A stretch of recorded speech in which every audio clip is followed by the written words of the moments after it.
Viewers, আসছি বরিশাল বানারীপাড়া।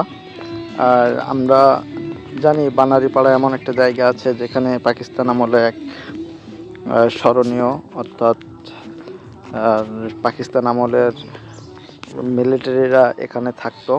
তো আমি সেই জায়গাটা যাচ্ছি, জায়গাটার নাম হচ্ছে বদ্ধভূমি হিসেবে পরিচিত। তো এই কিন্তু সেই জায়গাটা। আর এই যে ব্রিজটা, এটা পার হয়ে গ্রামের ভিতরে যেতে হয়। আর এখানে ম্যাক্সিমাম সবাই হচ্ছে হিন্দু।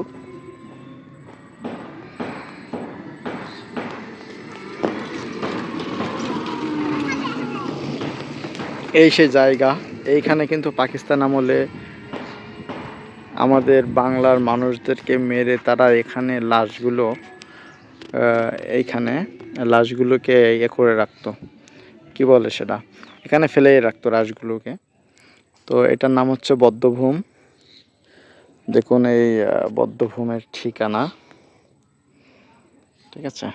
তো এই জায়গাটা কিন্তু আসলে অনেকে আসে বিকালে দেখতে। আর এইটার ইতিহাস যারা জানে তারাই আসে। আমি এখানে একটা কাজে আসছিলাম, দেন এর ইতিহাস তো আমার আগে জানা ছিল। সো আমি জায়গাটা দেখতে আসলাম, ভেবেছিলাম অনেক কিছু মনে হয় এখানে। তো এখন এসে দেখলাম এই পাশে একটা পেয়ারা বাগান আছে। আর এটা কিন্তু আপনার এই যে বদ্ধভূম, এই জায়গাটা এরা সংরক্ষণ করে রেখেছেন।